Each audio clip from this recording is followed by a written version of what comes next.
प्यारे बच्चों नमस्कार। मैं हूँ देव और आप देख रहे हैं हमारे चैनल द नॉलेज आइलैंड। और आज हम लोग बच्चों जो हीट चैप्टर मैंने जो स्टार्ट किया था उसी का आज हमने दूसरा पार्ट लेकर आए हैं। और ये चैप्टर क्या है कि ICSE सिलेबस में तो है, जो 9-10 के बच्चे वो तो ICSE जो कोर्स कर रहे हैं, जो ICSE बोर्ड में पढ़ते हैं उनका तो सिलेबस में है ऑलरेडी, एक डेडिकेटेड चैप्टर आता है हीट करके। लेकिन CBSE में ऐसा कुछ नहीं है। लेकिन CBSE में भी आपको इधर उधर बहुत जगह देखने को मिलेगा। तो जो भी 9-10 के बच्चे हैं उनको हीट के बारे में थोड़ा बहुत जानकारी होना चाहिए बच्चों, ऐसा मेरा मानना है। तो इसीलिए आप लोग इस वीडियो को अंत तक देखिए। तो चलिए शुरू करते हैं आज का वीडियो बच्चों।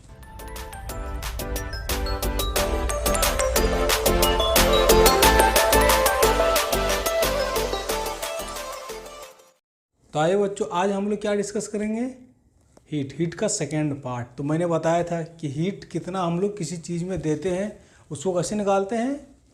एक फॉर्मूला बताया था मैंने, Q = MS delta T. Delta T क्या है कि टेम्परेचर डिफरेंस पे डिपेंड करेगा कितना हीट देना है।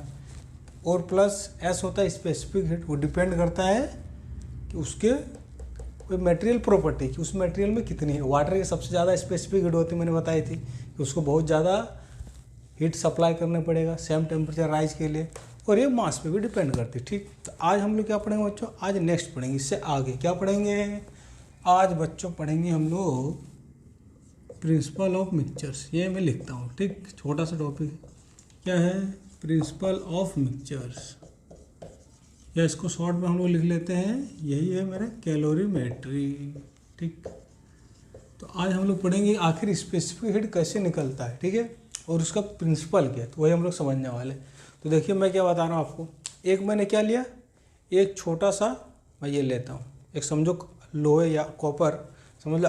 एक क्या लिया मैं, एक ये बॉल है, ठीक, ये किसका बॉल है, ये समझो आयरन का बॉल है। ठीक, एक आयरन का बॉल को मैंने क्या किया, उसको हीट किया, आयरन के बॉल को हीट किया, बहुत ज़्यादा गर्म किया।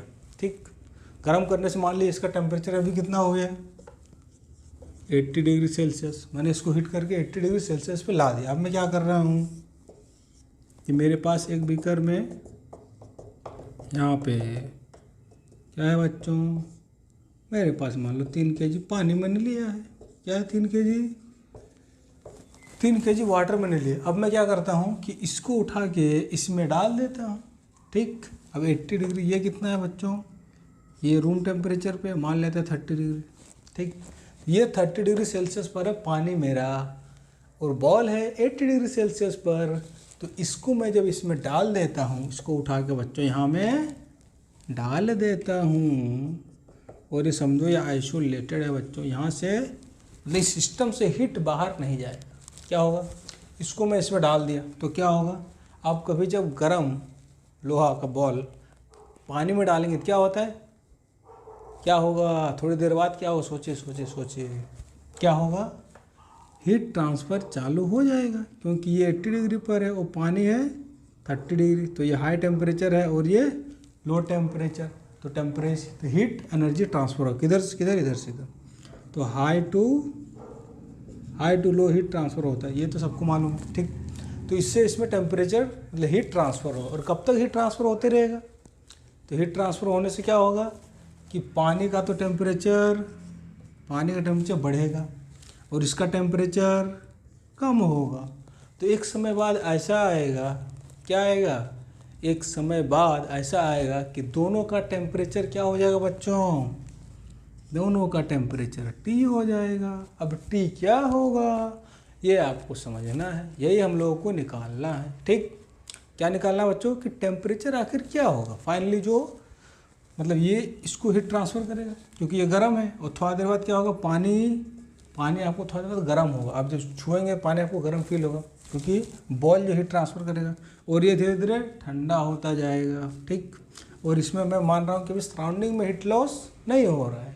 ठीक है, तो अब इसी को हम लोग समझते हैं कि आखिर हमको इसका, मान लीजिए इसका मैं क्या करता हूँ, इसका स्पेसिफिक हीट मेरे को निकालना है।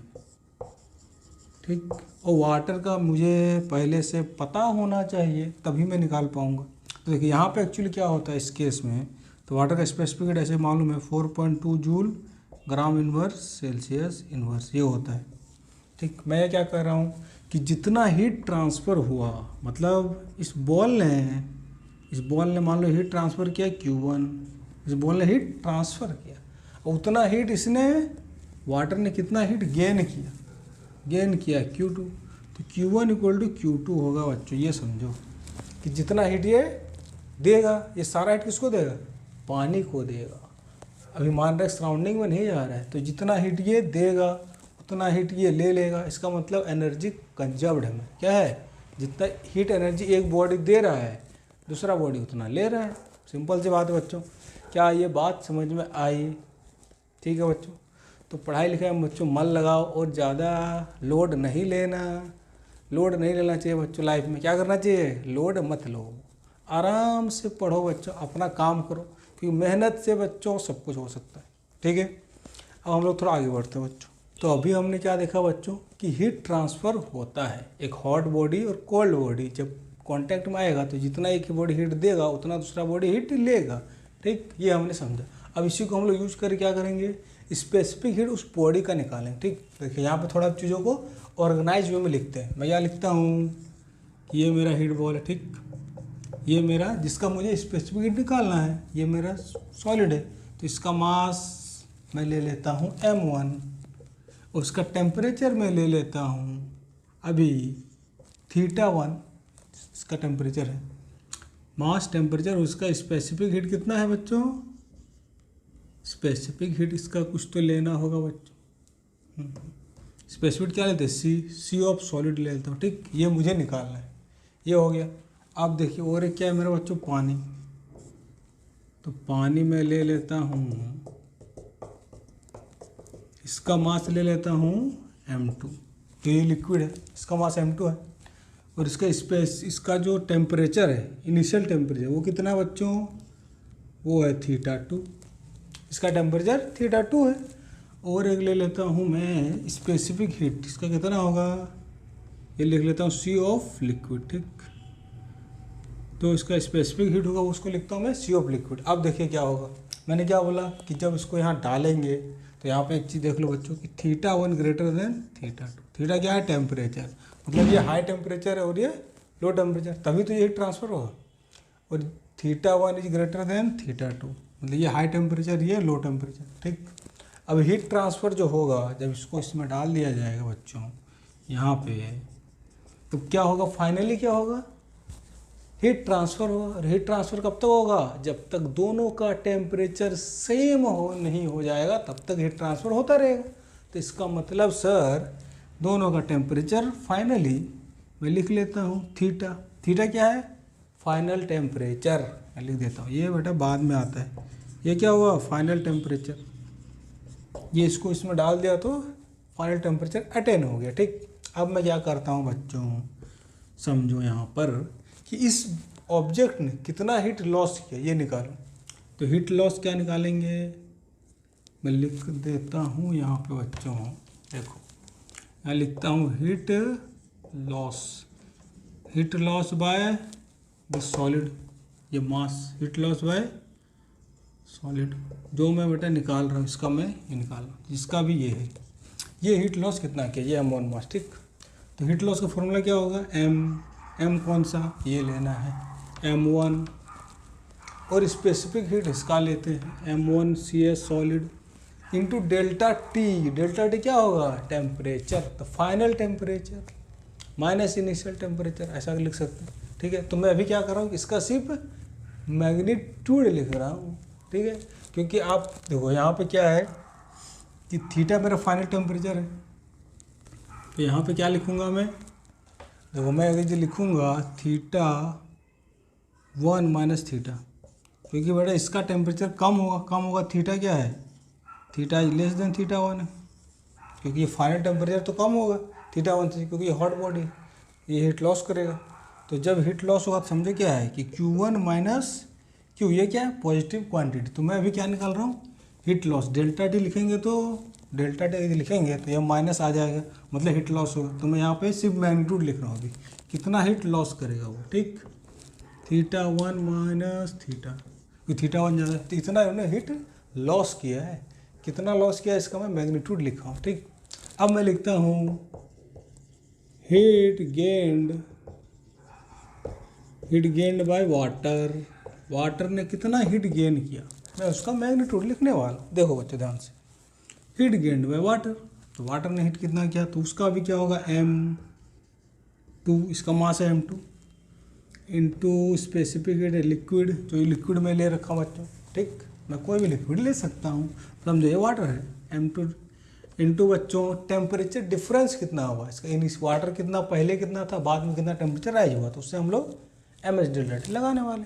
तो यहाँ पे फाइनल टेम्परेचर है मेरा, वाटर का टेम्परेचर तो बढ़ जाएगा बाद में, पहले टेम्परेचर है इसका टेम्परेचर θ2 है और बाद में बढ़ के हो गया थीटा, तो थीटा ज़्यादा है, तो थीटा माइनस θ2, तो इतना मैग्नीट्यूड हीट इसने गेन किया।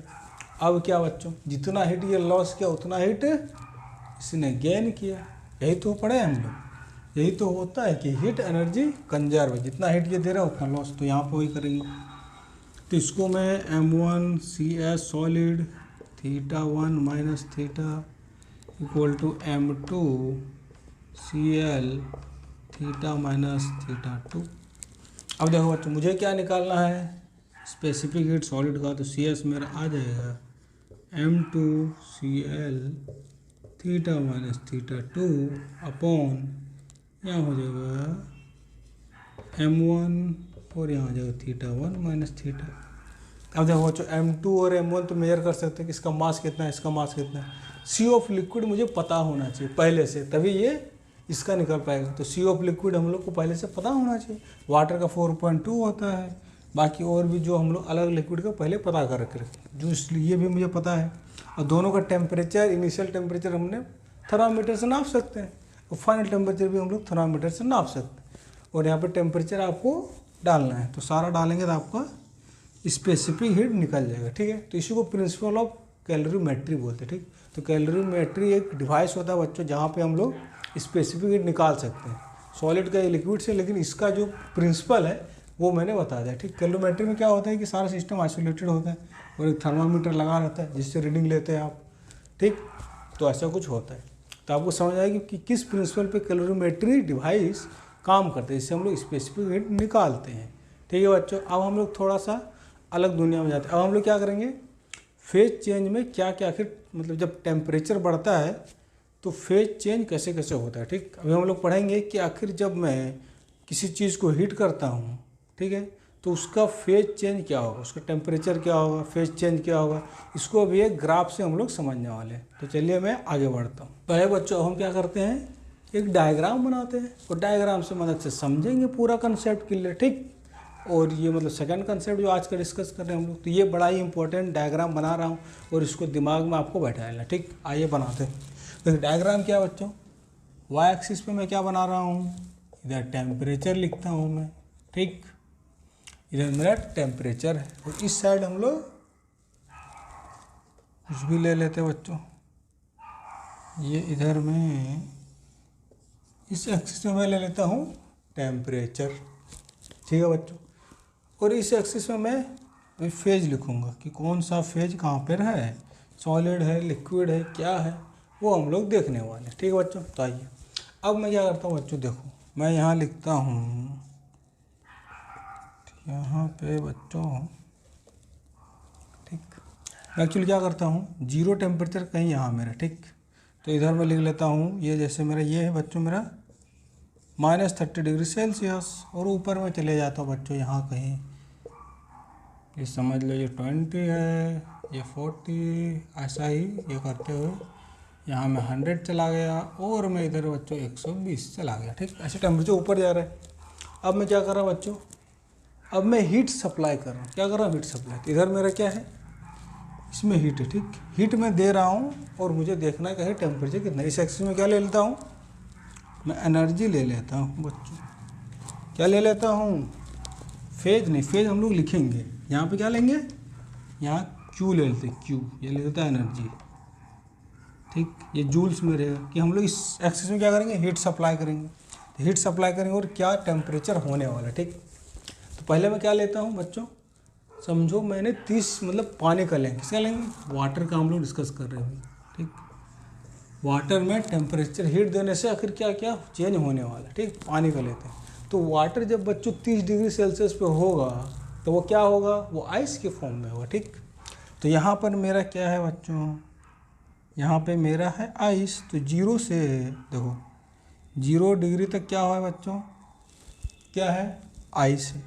ठीक, तो यहाँ से यहाँ मैं ले लेता हूँ कितना, 1 ग्राम पानी ले लेता हूँ, उसी का डिस्कस करते हैं। ठीक, समझो मैं हीट दे रहा हूँ, हीट देने से क्या होगा बच्चों, देखो ये आइस क्या है, देखो माइनस 0 से नीचे सारा क्या होता है, आइस होता है। ये आपको मालूम है कि 0 डिग्री से -30 तक जितना भी माइनस जाएगा तो सारा आइस हो जाता है। ठीक, तो यहाँ से मैं क्या करूँगा, जैसे मैं हीट दूंगा, जैसे मान लो आइस है, तो आइस में बच्चों आप जैसे हीट देंगे तो वो क्या होता है, आइस मेल्ट हो जाएगा। ठीक, तो आइस में हीट में दे रहा हूँ तो आइस बच्चों क्या हो रहा है, उसका टेम्परेचर बढ़ता जाएगा। पहले -30 है, मानो -30 डिग्री पे आइस है, तो धीरे धीरे क्या होगा, वो -20 पे आएगा, -10, फिर 0। ठीक, ऐसा होने वाला है। तो टेम्परेचर इसका बढ़ने वाला है। आइस में जब मैं हीट डालूंगा तो टेम्परेचर बढ़ने वाला है। ठीक है, इतनी बात समझ में आई। अब देखो क्या होगा, जब ये 0 डिग्री पे आता है बच्चों, अभी हम लोगों ने क्या पढ़ा था कि हीट, यदि मैं हीट देता हूँ किसी भी सिस्टम में तो उसका टेम्परेचर राइज होता है। ठीक, इतनी बात तो हमने पढ़ी थी। लेकिन अब क्या होगा बच्चों, 0 डिग्री पे, ये देखो ये क्या लिख लेता हूँ, ये सॉलिड फेज है मेरा। अब क्या होगा बच्चों, 0 डिग्री पे क्या होता है, देखो अब मैं हीट तो दूंगा बट अब उसका टेम्परेचर नहीं बढ़ेगा। क्या नहीं होगा, हीट अभी भी मैं दे रहा हूँ बट अब इसका टेम्परेचर नहीं बढ़ रहा है। ऐसा क्यों हो रहा है, गजब बात है सर, हैं।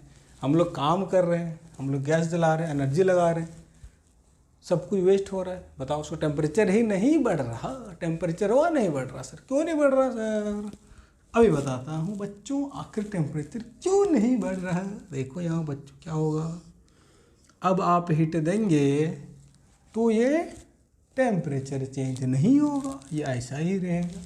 कुछ समय बाद क्या होगा, अब आइस 0 डिग्री सेल्सियस पे, ये समझो आइस है और ये बेटा क्या है 0 डिग्री सेल्सियस पे। अब आप जब हीट देंगे, हीट क्या होगा, हीट सारा का सारा हीट कहाँ जा रहा है, अब इसको पानी बनाने में जा रहा है। पानी ले लेता हूँ, पानी बेटा क्या हो रहा है, अब सॉलिड से लिक्विड स्टेट चेंज होगा, सारा हीट अब स्टेट चेंज होने में यूज हो रहा है। तो इसको हम लोग क्या बोलते हैं, लिख देता हूँ बच्चों, एक वर्ड आता है लेटेंट हीट ऑफ फ्यूजन। इसको बोलते हैं बच्चों लेटेंट हीट ऑफ फ्यूजन। ठीक, फ्यूजन मतलब सॉलिड टू लिक्विड जब होगा और मैं हीट दे रहा हूँ, उसका टेम्परेचर नहीं बढ़ रहा है, सिर्फ फेज चेंज हो रहा है, तो उस केस में हम लोग बोलते हैं लेटेंट हीट ऑफ फ्यूजन। और कितना मैं हीट दूंगा, तो लेटेंट हीट ऑफ फ्यूजन क्या होता है बच्चों, कि कितना मास में कितना हीट दे रहा हूँ। तो ये डिफाइन होता है L = Q/m। ठीक, यही लेटेंट हीट होता है कि मैं पर यूनिट मास कितना हीट दे रहा हूँ, उसी को लेटेंट हीट फ्यूजन बोलते हैं, उसको ऐसे डिनोट करते हैं। ठीक, मुद्दे की बात यहाँ पे क्या बच्चों, देखो आखिर ऐसा क्या हो रहा है, समझो मैं एनर्जी तो दे रहा हूँ, उसका टेम्परेचर नहीं बदल रहा है। फेज चेंज होने का मतलब क्या है, तो देखो जब आप थोड़ा सा इसको देखेंगे अंदर मॉलिक्यूल्स में देखेंगे, तो अभी क्या है, ये सॉलिड में है, तो सॉलिड में जो मॉलिक्यूल्स होते हैं तो ये क्या होते हैं, थोड़े बॉन्डेड होते हैं। ठीक, अब क्या हो रहा है, अब इसका हम लोग क्या चेंज कर रहे हैं, काइनेटिक चेंज नहीं हो रहा। अब हम लोग हीट देंगे तो इसका ये बॉन्ड जो है बच्चों, सॉलिड जो होता है वो क्या पास पास होता है मॉलिक्यूल्स, तो इसमें एक इंटरमोलिकुलर फोर्स है। ठीक, मैं बता रहा हूँ, ये सब बात बच्चों ज़्यादा लोग नहीं बताते।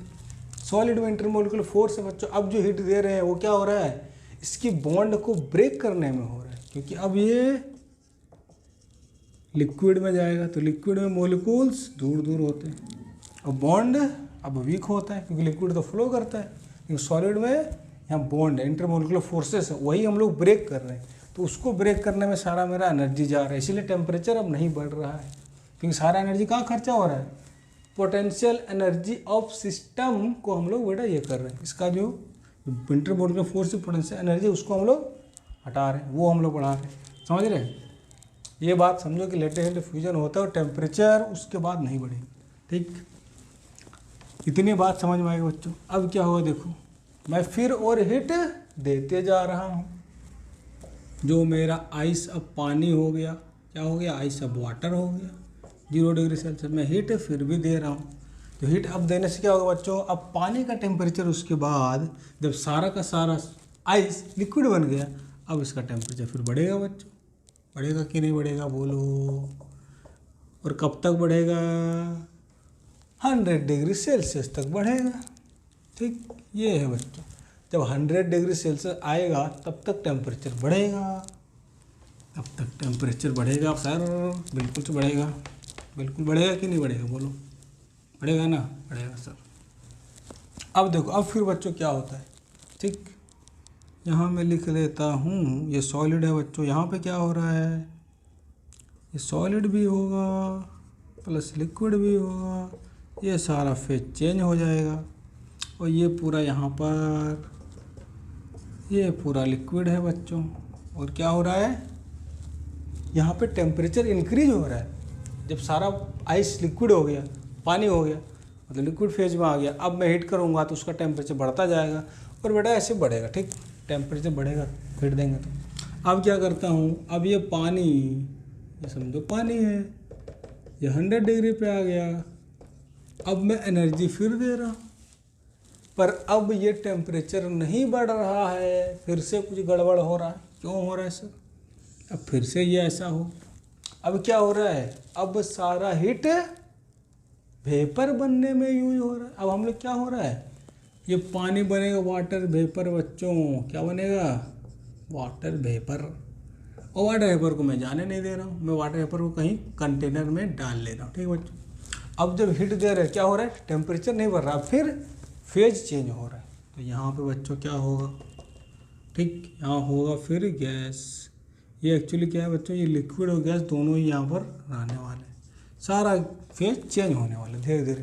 तो यहाँ सारा एनर्जी टेम्परेचर में नहीं, फेज चेंज में ख़त्म होगा उस समय तक, जब तक सारा की सारा वाटर लिक्विड गैस में ना बदल जाए, मतलब वाटर वेपर में ना बदल जाए।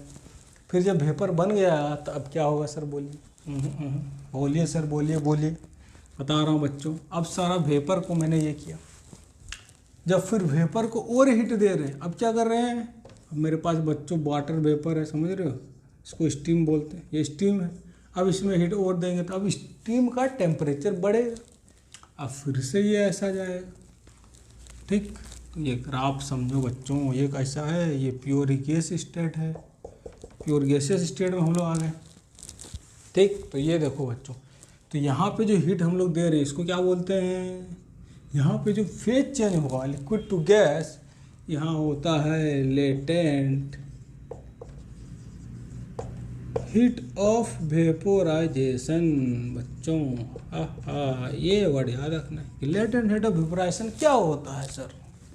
लेटेंट हीट ऑफ वेपोराइजेशन वो हीट होता है जो हम लोग देते हैं, जिसमें से 100 डिग्री सेल्सियस पे वाटर यूज करता है, क्या करने के लिए, अपना फेज को चेंज करने के लिए, मस्ती करने के लिए यूज करता है वो, है। सारा हीट बर्बाद कर दिया, बताओ यार, टेम्परेचर नहीं बढ़ा, लेकिन बढ़ेगा नहीं बच्चों, वो क्या कर रहा है, अपना लिक्विड से गैस में जा रहा है। तो लिक्विड में भी क्या है बच्चों, लिक्विड में भी मॉलिक्यूल्स में कुछ तो इंटरेक्शन होता है, पूरा फ्री नहीं होते लिक्विड में भी, सॉलिड में ज़्यादा होते हैं बॉन्डिंग, लिक्विड में उससे कम। अब जो मैं हीट दूंगा सारा हीट क्या होगा, अब गैसेस मॉलिक्यूल्स बिल्कुल अलग अलग हो जाएंगे, तो सारा हीट अब इस बॉन्ड को ब्रेक करने में, अब ये भी बॉन्ड ब्रेक हो जाएगा। ठीक, आपको समझ में आएगा कि अब हीट मेरा जा कर रहा है, बॉन्ड ब्रेक करने में जा रहा है बच्चों, इसलिए टेम्परेचर नहीं बढ़ रहा है। ठीक है, बाद में और हीट देने से बॉन्ड पूरा ब्रेक हो जाता है, सारा का सारा गैस बन जाएगा। और हीट दोगे तो उसका काइनेटिक एनर्जी बढ़ेगा, मतलब फिर टेम्परेचर बढ़ेगा। तो आपको समझ आएगा कि लेटेंट हीट ऑफ वेपोराइजेशन, और इसको भी हम लोग क्या लिखते हैं, ये भी वही आता है बच्चों, इसको भी Q/m ही लिखते हैं। कितना हीट दिया मैंने और कितना मास क्या हुआ, कितना मास, ये मास क्या है, ये मास है बच्चों जिसने फेज चेंज किया। ठीक, कितना मास लिक्विड से गैस में गया वो लेना है यहाँ पर। तो आई होप आपको समझ में आया होगा। और ये ग्राफ बच्चों आपको दिमाग में बैठा के रखना है। ठीक, तो ये ग्राफ देखो बच्चों, मतलब कि सिर्फ हम लोग हीट देते जाएं, ठीक, इधर से एनर्जी दे रहे बच्चों, ये जूल्स है समझो, जूल्स में हम लोग एनर्जी दे रहे। तो पहले क्या हुआ, आइस था -30 पे, तो आइस ने अपना टेम्परेचर बढ़ाया बच्चों, सॉलिड में ही था। 0 डिग्री पे क्या हुआ, आइस ने अपना फेज चेंज करना चालू किया, 0 से फेज चेंज किया, सारा हीट मेरा फेज चेंज में चला गया यहाँ पर कुछ समय। अब फिर जब ये सारा लिक्विड बन गया तो लिक्विड फिर अपना टेम्परेचर राइज किया बच्चों, कब तक, 100 तक। अब उसके बाद फिर मैंने हीट दिया तो वो हीट मेरा फिर यूज हुआ फेज चेंज में। वो क्या हुआ phase change, liquid to gas चला गया। अब फिर यहाँ से फिर मैंने और हीट दिया तो अब गैस का भी टेम्परेचर बढ़ गया। तो इसको बोलते हैं बच्चों, जब और भी हीट देंगे तो क्या बन जाएगा ये, इसको बोलते हैं सुपर हीटेड स्टीम बच्चों। तब स्टीम को भी ज़्यादा हीट करोगे तो 150 डिग्री, समझ रहे हो। तो ये आपको ग्राफ समझ में आना चाहिए कि यहाँ पर एक तो लेटेंट हीट आ रहा है और यहाँ भी लेटेंट हीट आ रहा है, ठीक। तो दो बातें आपको ध्यान रखने बच्चों कि लेटेंट हीट क्या होता है और जब हम एनर्जी दे रहे हैं तो एनर्जी वर्सेस टेम्परेचर का ग्राफ कुछ ऐसा आता है। तो आई होप बच्चों आपको समझ में आया होगा आज का वीडियो, और आशा करता हूँ कि आप इस चैनल पे बने रहेंगे और आप स्वस्थ होंगे। और मिलते हैं बच्चों अगले वीडियो में। Thank you. और चैनल को बच्चा यदि अच्छा लग रहा है वीडियो तो लाइक करो, सब्सक्राइब करो, दोस्तों को बताओ कि यहाँ पे हम लोग बहुत सारे अच्छे अच्छे कंसेप्ट और भी डिस्कस करने वाले हैं।